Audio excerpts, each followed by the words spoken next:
John, first of all, what was he like? So you had a 5-hour conversation, and it was quite in-depth. It was a 5-hour conversation where he sketched out really his plan for the kingdom. He has this obsession about moving the Saudi economy away from oil and basing it around something new. And this $2 trillion fund into which Aramco will go is an amazing thing. If you think about it, it's enough to buy Google, Microsoft, the Alphabet, the whole lot of them, but Warren Buffett, all those things could go into one thing, and they'd still have change to spare. And into that fund is going to go Aramco. They've already got SABIC inside it, their industrial arm. They're going to add land, property, all these other things. And it's roughly twice as big as any other, or more than twice as big than any other sovereign wealth fund. Yeah, his obsession, right, to move it away from oil is understandable given the volatility we saw in the oil price and the fact that we have concerns that Saudi haven't done the structural reforms needed. Yes, and that he's pushing on very hard as well. I mean, he's already cut all the subsidies, and they're now moving on to other things. It's a rather dramatic plan in terms of the kind of the economic transformation of the country. John, all of us were weaned on Daniel Yergin, The Prize, or Robert Lacey's books, The Kingdom. Everybody read cover to cover as their first window into the royalty. We all understand this is a generational change. Did you get that tone in your interview? And if it is a generational change, where are they heading? Well, I think there is something of a generational change. His father is king, and you have Mohammed bin Nayef, who is the crown prince, and he's deputy crown prince. But there is an element of a group of mostly young reformers around him who want to push, very much step on the accelerator in terms of change there. And there will be some people, perhaps some people in the royal family, but certainly people from the religious side, who will be suspicious and worried about this, but I think there is an element whereby Saudi Arabia has to change. They were stuck in a situation where they were running out of money. I'm sure they really needed it. I'm sure you were briefed, John, by Riyad Hamad and John Freyer and our teams on the oil dynamics of the Middle East. What is the level of desperation in Saudi Arabia about the funding of those domestic responsibilities and having enough in the bank as they've had for generations? What's the level of sweat in Riyadh? Well, you look and see that most of their revenues have come from oil, and the idea of setting this up as an investment fund is that will change, even technically, because Aramco will go into it. It will no longer be coming directly from oil. They'll become a bit like, very similar to you, Tom, an investor sitting there living on several $1 trillion and not moving. It's going to change even the way they think about it, I think, and that, I think, is important. And they're also going to try and build up over the next few years a whole variety of different investments. And even if you look at Saudi Aramco, the aim there is very much to go from just being a producer of the oil, it's by far the biggest producer of oil in the world, to becoming the world's biggest refiner. They've already got that very clearly in their sights. They refine about 5 billion barrels a day at the moment. They want to push that up to 8 million, 10 million. They want to move into petrochemicals. And in the end, their plan for Aramco is to be a huge industrial energy company. So it goes across the whole parameters. I mean, this is a fairly dramatic change in the industrial makeup of both the country and the oil market.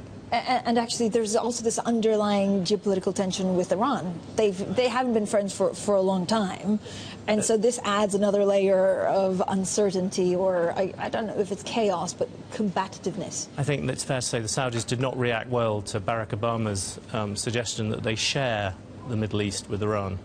They certainly see Iran as a foe, and you even see, even in the oil market, we also pushed a story through on the oil today, is what the Prince said, is that if the Iranians are going to pump more oil, then Saudi will feel that it can do the same, and that alone would change the dynamics of that as well. Yeah, and Tom, this goes, when the headlines broke on the Bloomberg terminal, Jeffrey, you were also giving some analysis. Is there anything, do you have a question for John? Did the peg come up at all? Because, if I look at a new 2 trillion oil fund, if you look at Norway's oil fund in Norwegian kroner terms, it's actually still up, so they don't really have to worry about domestic payments and things. This, a lot of people argue, is a misalignment that the GCC in general, those who still have pegs, will have to deal with. Is that under consideration? I don't think it is directly. It's a very good question. It didn't, but it's not something which is a priority for them at the moment. But you're right, it's something which is going to become ever more important. There's definitely an element whereby in that region, the reformers within Saudi Arabia are looking very much at the idea of trying to create some sort of version of a free trade zone across the rest of the GCC. There is an element, you get this also from the IMF, for many other places, that this region has got to change. It's got to change, possibly, in the end, probably politically as well. Tell us more about that. I'm absolutely fascinated. $2 trillion, right, in this wealth fund. And he seemed to make a clear point by saying they want to be the biggest. They will be the biggest, and his aim is to become much bigger still.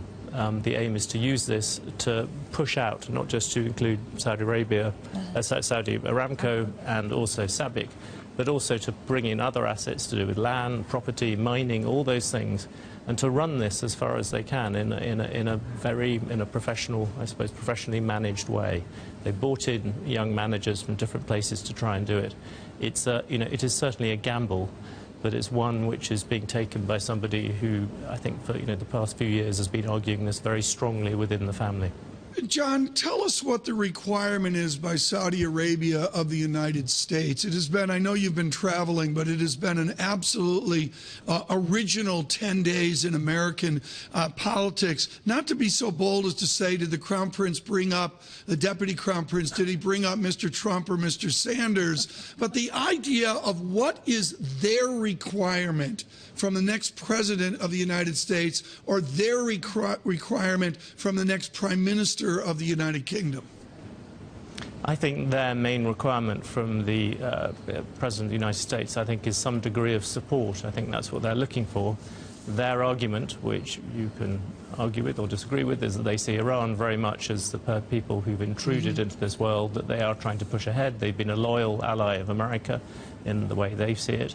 And they are cross, I think, in different ways by the way in which Iran is coming into the fold. Against that, you can see, because of the Iran deal, you can see the possibilities, maybe, of a deal of Syria. You can see other things beginning to come onto the tableau. The interesting thing about the Middle East at the moment is that it's suddenly become a place where everything is up for grabs in some ways. And the Saudis are very keen to reassert their own bit. But they, I think, in general, right. Prince, I should be clear, did not say this. In general, if you talk to people in the Saudi court, they very much put across the thing that Obama is someone who has not necessarily been as strong as they would like. John, one final question, if I could, and let's bring it back to the price of oil. Edward Morse at Citigroup talks often about the demand dynamics. How badly do the Saudis need a strong American economy? I think they need a strong, everyone wants a strong American economy, they want a strong world economy. What's interesting about them is that there are what comes through quite strongly about Saudi Arabia at the moment is there are various tensions. You would imagine straightforwardly that their main priority would be a high oil price. I don't think it's as clear as that. I think that they now have very different priorities. If they had an oil price of, say, around $50 or $40, somewhere around there, they feel relatively comfortable in that zone because they think that is enough for people to keep on buying oil. But also, from the point of view of the reformers within Saudi Arabia, it is a prompt to get more people inside the kingdom to realise that they've got to move away from oil. It's a very complicated economics problem. I mean, how do you monetize something when you've got the most reserves of a commodity that not everyone is going to want to buy forever? John, thank you so much. John.